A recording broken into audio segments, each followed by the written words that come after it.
छठी मैया, आज के दिन हम सब तोहके ध्यान करीला। जल सूरज के भैया ये फल कैसे दिए? 100 रुपए किलो हैं जी। अरे बाप रे, इतने महंगे फल! भैया थोड़ा सही लगा लो। बहन जी, आपको भी पता है कि त्योहार का समय चल रहा है। छठ पूजा का महापर्व है और ऐसे में फलों और सब्जियों की मांग बढ़ जाती है, लागत भी बढ़ जाती है। अभी तो फल फ्रूट यही भाव चल रहे हैं, इनमें कोई कटौती नहीं हो पाएगी। चलो कहीं आगे चलकर सस्ते फल देखेंगे। हाँ चलो। छठ पूजा की धूम पूरे गांव में मचने वाली थी। इस महापर्व की तैयारियों में हर कोई पूरे उत्साह के साथ लगा हुआ था। गांव की गलियां साफ सुथरी हो रही थी।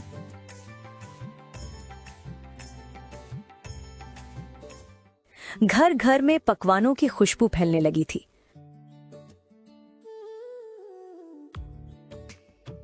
और हर चेहरे पर भक्ति और श्रद्धा का भाव साफ झलक रहा था। इधर जूली अपनी सखियों के साथ बाजार से छठ पूजा का सारा आवश्यक सामान खरीदकर अपने घर लौट आती है। उनके हाथ में पूजा की थाली के लिए नए फल, ठेकुआ बनाने के लिए गुड़ और आटा और पूजा के लिए अन्य सभी सामग्री थी। घर पहुंचते ही बिना एक पल भी गवाए वे घर की साफ सफाई में जुट जाती हैं। शाम होते ही मोनू, जूली का पति, अपने दिन भर के काम के बाद घर लौटता है। जैसे ही वो दरवाजे से अंदर आता है, जूली उसके पास भाग कर जाती है। मोनू अभी अपनी थकान मिटा भी नहीं पाता कि जूली उससे बात करना शुरू कर देती है। आ गए जी आप। देखो आज मैंने कितना काम किया। पहले तो बाजार गई, छठी मैया की सभी पूजन सामग्री लाई, फिर घर आकर पूरा घर धोया, हर कोना साफ किया। सुबह से लगी हूँ, कमर टूट गई है, पर क्या करूँ, छठ मैया का त्योहार है और ये सब तो करना ही पड़ता है। बच्चों को भी नहला धुलाकर तैयार किया है। अब बस आपके आने का ही इंतजार था ताकि आगे का काम शुरू कर सकूं। प्रसाद भी बनाना है, घाट पर जाने की तैयारी भी करनी है। बहुत भाग दौड़ हो जाती है इन दिनों, पर मन को बहुत शांति मिलती है जब सब अच्छे से निपट जाता है। अच्छा चलो, अब मैं आ गया हूँ, तुम्हारे काम में हाथ बटा दूंगा। मम्मी आप ठेकुआ कब बनाओगे? मुझे खाना है। नहीं बेटा, ठेकुआ हम पूजा के बाद खाएंगे। चलो जी, मैं जब तक ठेकुआ बनाने की तैयारी करती हूँ, आप हाथ पैर धोकर थोड़ा ताज़ा हो लीजिए, फिर आकर मेरी मदद करवा दीजिए। हाँ ठीक है, तुम तैयारी करो, मैं आता हूँ। जूली पूरे उत्साह के साथ ठेकुआ बनाने में जुट जाती है। उसके हाथों में छठ पूजा के प्रसाद की पवित्रता और स्वाद दोनों समाहित थे। थोड़ी देर में मोनू भी वहां आ पहुंचता है। उसकी आंखों में मदद करने की उत्सुकता थी। दोनों मिलकर छठी मैया के लिए प्रसाद तैयार करने में जुट जाते हैं। उनके चेहरों पर भक्ति और खुशी का भाव स्पष्ट था। जूली छठ मैया के मधुर गीत गुनगुनाने लगती है। मम्मी, मेरा एक सवाल है, हम छठ पूजा क्यों मनाते हैं? बेटा, ये परंपरा बरसों से चली आ रही है। ये सिर्फ एक त्योहार नहीं, बल्कि सूर्यदेव और छठी मैया के प्रति हमारी गहरी आस्था और कृतज्ञता का प्रतीक है। छठ पूजा हमें प्रकृति से जुड़ना सिखाती है, खासकर सूर्यदेव से, जो जीवन और ऊर्जा के स्रोत हैं। इससे जीवन में स्वास्थ्य, समृद्धि और सुख शांति भी प्राप्त होती है। ये हमें पवित्रता, त्याग और धैर्य का महत्व सिखाती है। और स्वादिष्ट ठेकुआ भी खाने को मिलता है। हाँ, तुमने बिल्कुल सही कहा। ठेकुआ के बिना छठ पूजा अधूरी है। ये सिर्फ स्वाद ही नहीं, बल्कि प्रसाद के रूप में हमें छठ मैया का आशीर्वाद भी देता है। हर ठेकुआ में हमारी श्रद्धा और प्यार समाहित होता है। अगले दिन की सुबह सूरज की पहली किरणें अभी पूरी तरह से फैली भी नहीं थी कि जूली छठ पूजा के लिए उठकर तैयार होने लगी। उसने गहरे लाल रंग की रेशमी साड़ी निकाली, जिस पर सुनहरे धागों से बारीक कढ़ाई की गई थी। वह साड़ी उसकी पसंदीदा थी और उसने खास इसे छठ पूजा के लिए संभाल कर रखा था।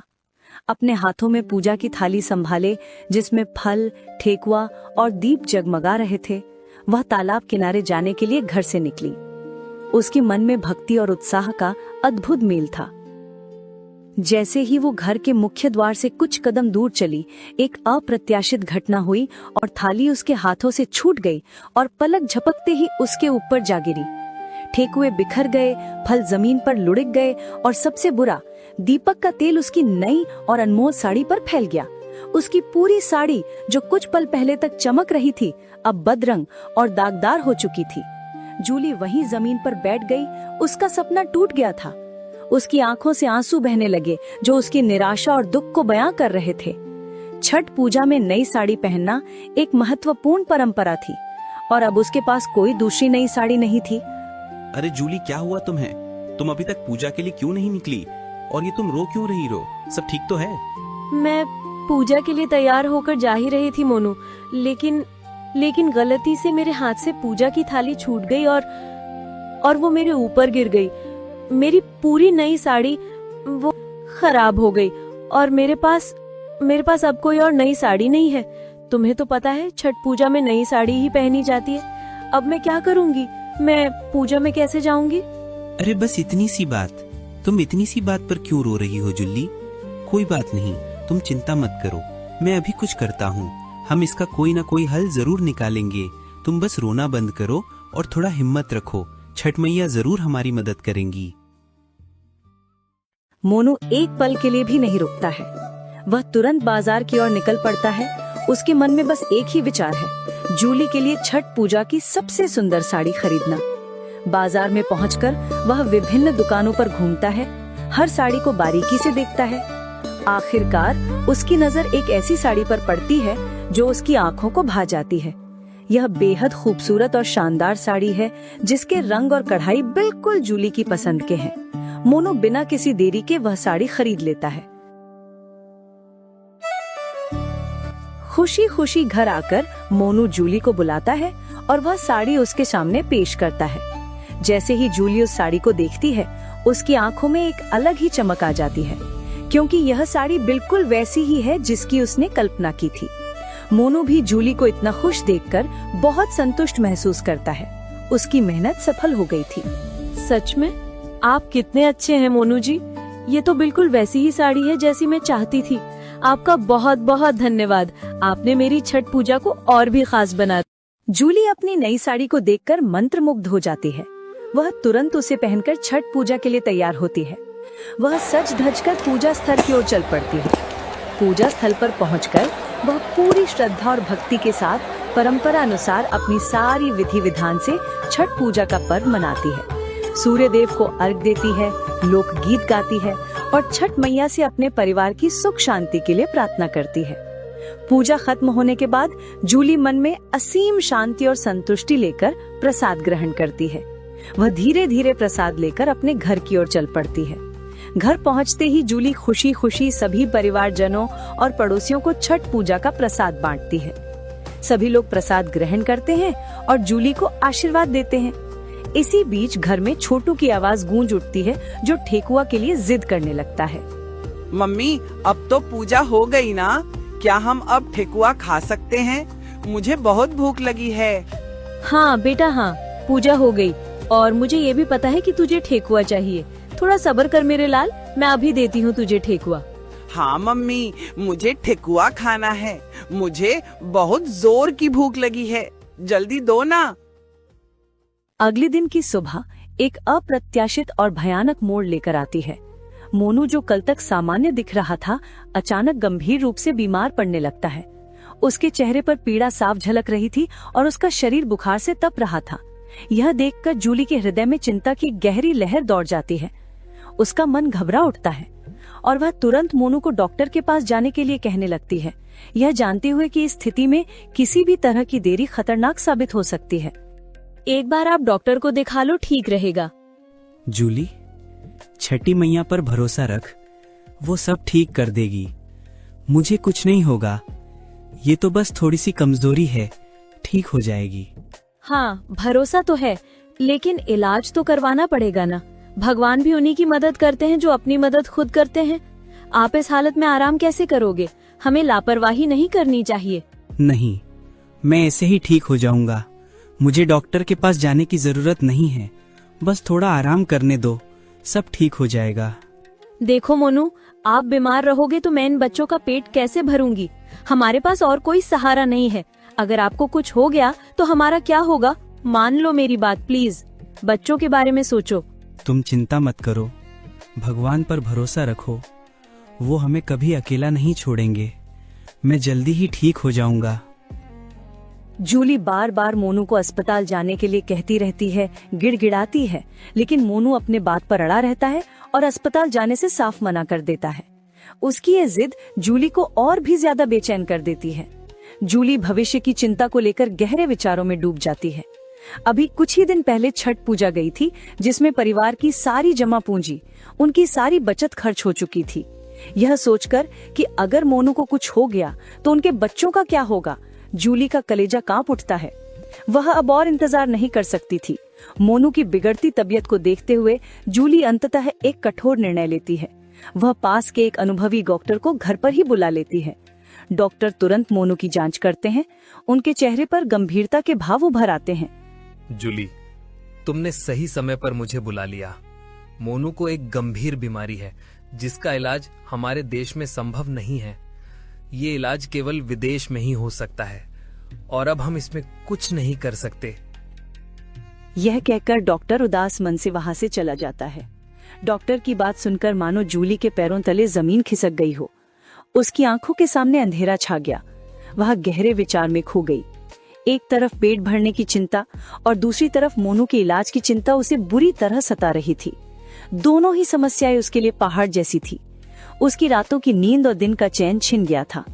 अंततः जूली निश्चय करती है कि वह अपने बच्चों का पेट खुद भरेगी और मोनू के इलाज के लिए भी हर संभव प्रयास करेगी, चाहे इसके लिए उसे कितनी भी कठिनाइयों का सामना क्यों न करना पड़े। सुनो जी, मैं सोच रही थी कि घर खर्च चलाने के लिए थोड़ा बहुत बाहर जाकर काम कर लेती हूँ। इससे बच्चों की पढ़ाई भी नहीं रुकेगी और हमारा खर्च भी चलता रहेगा। हमें किसी और पर निर्भर नहीं रहना पड़ेगा। जूली, मुझे लोग क्या कहेंगे कि खुद घर में बैठकर अपनी पत्नी की कमाई खा रहा है। ये बात मुझसे सहन नहीं होगी। इससे अच्छा होगा कि मैं मर ही जाऊं। मैं ये अपमान नहीं झेल सकता। आप लोगों के बारे में क्यों सोचते हैं? क्या लोग हमारे बच्चे की स्कूल की फीस भर देंगे? क्या लोग हमें भरपेट भोजन दे सकेंगे? नहीं ना। यहाँ सभी कोई मतलबी है, सब अपना अपना देखते हैं। इस मुश्किल घड़ी में कोई हमारी मदद के लिए आगे नहीं आएगा। इसलिए हमें भी लोगों की परवाह न करते हुए अपने भविष्य को देखना चाहिए और अपने परिवार के लिए सही निर्णय लेना चाहिए। हमें एक दूसरे का सहारा बनना होगा। जूली की ये बातें सुनकर मोनू को अपनी गलती का एहसास होता है। वह समझ जाता है कि इस वक्त जूली का फैसला ही सही है। वह उसे बाहर काम करने की इजाजत दे देता है। अब जूली एक नई उम्मीद और दृढ़ संकल्प के साथ बाहर किसी नए काम की तलाश में जुट जाती है, अपने परिवार के बेहतर भविष्य के लिए। उसकी आंखों में एक नई चमक थी, एक नई लड़ाई लड़ने की हिम्मत थी। भाभी, कोई काम मिलेगा क्या? अरे जूली, आओ आओ, तुम्हें काम की क्या आवश्यकता पड़ गई? सब ठीक तो है? भाभी, वो क्या है ना कि मेरे पति की तबीयत कुछ दिनों से बहुत खराब चल रही है। दवाइयों और इलाज में बहुत खर्च हो रहा है।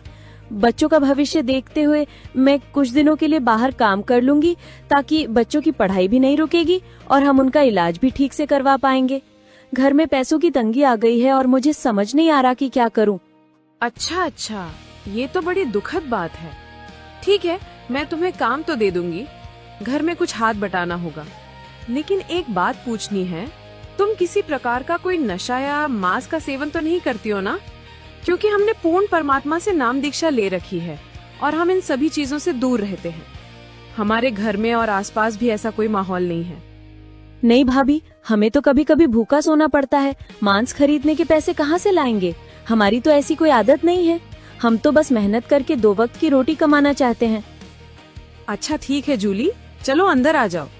मैं तुम्हें काम बताती हूँ। तुम चिंता मत करो, परमात्मा सब देख रहा है। तुम अंदर आके बैठो, मैं तुम्हें विस्तार से समझाती हूँ कि तुम्हें क्या क्या काम करना होगा। घर में झाड़ू पोछा और खाना बनाने में थोड़ी मदद चाहिए होगी। शारदा जूली को अपने घर काम दे देती है। अब जूली भी पूरे मन और लगन से शारदा के घर काम करने लगी। इस नए काम से उसके जीवन में सकारात्मक बदलाव आने लगे। उसके बच्चे अब रोजाना स्कूल जाने लगे और पूरा परिवार भर पेट भोजन करने लगा। उनके चेहरों पर अब चिंता की जगह एक नई आशा और संतुष्टि दिखाई देने लगी। एक दिन जब जूली काम कर रही थी, शारदा ने उससे एक विचारोत्तेजक सवाल किया। जूली, क्या तुमने कभी सोचा है कि तुम इतने व्रत रखती हो, पूजा पाठ करती हो, परंतु फिर भी तुम्हारे ऊपर दुखों का पहाड़ बना रहता है? तुम्हारे जीवन में इतनी परेशानियां क्यों हैं? शारदा के सवाल ने जूली को सोचने पर मजबूर कर दिया। उसने कभी इस दृष्टिकोण से नहीं सोचा था। हाँ दीदी, मैं सोचती तो बहुत हूँ, पर अब क्या करूँ? बचपन से ही मैं धार्मिक प्रवृत्ति की हूँ और मुझे यही सिखाया गया है कि भगवान की पूजा करने से सब अच्छा होता है। अब मैं इन सब को छोड़ तो नहीं सकती ना? नहीं जूली, मैं भगवानों को छोड़ने का नहीं कह रही। मैं तो सिर्फ ये बता रही हूँ कि यदि इतना सब कुछ करने के बाद भी भगवान खुश नहीं हो रहे और तुम्हारे दुख कम नहीं हो रहे, तो हम कहीं ना कहीं भगवान की भक्ति सही तरीके से नहीं कर रहे हैं। इस संसार में सच्चा सुख तभी मिलता है जब हम सही मार्ग पर चलते हैं, और वो सही तरीका हमें केवल पूर्ण परमात्मा ही बता सकता है। भाभी, मैं समझी नहीं, आप कहना क्या चाह रहे हो? देख जूली, मैंने पूर्ण परमात्मा जी से नाम दीक्षा ले रखी है और तब से मेरा तो जीवन ही बदल गया है। मेरे घर में सुख, शांति और समृद्धि आ गई है और मेरे मन को असीम शांति मिली है। मैं तो तुझे यही सलाह दूंगी कि तू आज मेरे साथ सत्संग में चल। वहां चलकर तुझे समझ आएगा कि हमारा असली रक्षक कौन है और जीवन का सही मार्ग क्या है। ठीक है भाभी, पर काम, घर का काम कौन करेगा? जूली, काम तो चलता रहेगा, लेकिन मनुष्य जीवन 84 लाख योनियों के बाद मिलता है। ये अवसर बहुत ही दुर्लभ है। हमें इसे हाथ से नहीं गंवाना चाहिए। हमें इस जीवन का उपयोग परमात्मा की सच्ची भक्ति में करना चाहिए। अब जूली और शारदा दोनों सत्संग में पहुंच जाते हैं। जूली पूर्ण परमात्मा का सत्संग बड़ी ध्यान से ग्रहण करती है। एक एक शब्द उसके हृदय में उतरता चला जाता है। उसे महसूस होता है कि अब तक वह जिस ज्ञान से वंचित थी, वह उसे आज प्राप्त हो रहा है। पुण्यात्माओं, इस मानव शरीर को पाकर जो जीव पूर्ण परमात्मा को पहचान लेता है, उसका जन्म सफल हो जाता है। आज समाज में जो भी साधनाएं प्रचलित हैं, चाहे वो छठ पूजा हो या कोई अन्य व्रत उपवास, क्या ये हमारे पवित्र शास्त्रों के अनुसार नहीं है? आप स्वयं विचार करें। श्रीमद् भगवत गीता जी का प्रमाण गीता जी के अध्याय 16 श्लोक 23 में परमेश्वर ने स्पष्ट कह दिया है, जो मनुष्य शास्त्र विधि को त्याग कर अपनी इच्छा से मनमाना आचरण करता है, उसको न तो सिद्धि प्राप्त होती है, न सुख और न ही परम गति। अब आप ही बताओ, छठ पूजा में 36 घंटे का निर्जला व्रत रखना, सूर्य देव को जल अर्पण करना, क्या ये किसी भी शास्त्र, वेद या गीता में प्रमाण है? नहीं, ये केवल लोक वेद और मनमाना आचरण है। पुण्यात्माओं, इस मनमानी पूजा को करने से आपको कोई लाभ नहीं होगा। आप केवल व्यर्थ में शरीर को कष्ट दे रहे हैं, लेकिन आपके कर्मों का लेख नहीं मिटेगा और न ही आपकी 84 लाख योनियों वाली परम गति सुधरेगी। आपका दुखी जीवन वैसा ही रहेगा। हमें लाभ केवल और केवल पूर्ण परमात्मा कबीर साहिब की बताई हुई शास्त्र सम्मत सत भक्ति में से ही मिल सकता है। पूर्ण परमात्मा समर्थ है, वह आपकी किस्मत के लिखे को भी बदल सकता है, आपकी आयु बढ़ा सकता है और आपको काल के इस जाल से मुक्त करा सकता है। सच्चे नाम लेकर पूर्ण परमात्मा की भक्ति करो। यही एकमात्र रास्ता है जिससे आपको इस जीवन में भी सुख मिलेगा और अंत में लोक की प्राप्ति होगी। सत साहेब।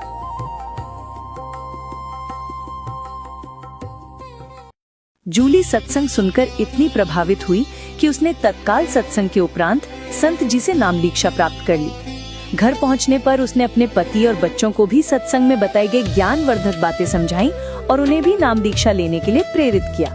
जूली की प्रेरणा से पूरा परिवार संत जी के सत्संग में गया और उनसे नाम दीक्षा प्राप्त की, जिससे उनके मनुष्य जीवन को एक नई दिशा मिली और वे उसे सफल बनाने की राह पर चल पड़े। नाम दीक्षा प्राप्त करने के बाद मोनू के स्वास्थ्य में चमत्कारिक बदलाव देखने को मिला। उसकी अचानक बिगड़ी हुई तबीयत में सुधार हुआ और वह पूरी तरह से तंदुरुस्त हो गया। मोनू अब प्रतिदिन अपने काम पर जाने लगा जैसे कि उसे कोई बीमारी हुई ही नहीं थी। इस प्रकार जूली के जीवन में पूर्ण परमात्मा की भक्ति से एक अद्भुत निखार आया। उसकी भक्ति और दृढ़ विश्वास ने न केवल उसके जीवन को बल्कि उसके पूरे परिवार के जीवन को सकारात्मक रूप से बदल दिया। यह सब परमात्मा की कृपा और नाम दीक्षा के प्रभाव का परिणाम था, जिसने उनके जीवन को सुख, शांति और समृद्धि से भर दिया। जूली और उसके परिवार ने यह अनुभव किया कि सच्ची भक्ति और आध्यात्मिक ज्ञान से जीवन की हर कठिनाई को पार किया जा सकता है और एक पूर्ण व सार्थक जीवन जिया जा सकता है। जूली के जीवन में असली परिवर्तन कब आया? ए, जब उसने नई साड़ी खरीदी। बी, जब उसने छठ पूजा का व्रत रखा। सी, जब उसने पूर्ण परमात्मा का सत्संग सुना और नाम दीक्षा ली। डी, जब उसने काम करना शुरू किया। कृपया अपना उत्तर हमें कमेंट में भेजें। पहले 5 सही जवाब देने वाले प्रत्याशियों के नाम हमारी साप्ताहिक लीडर बोर्ड सूची में शामिल किए जाएंगे।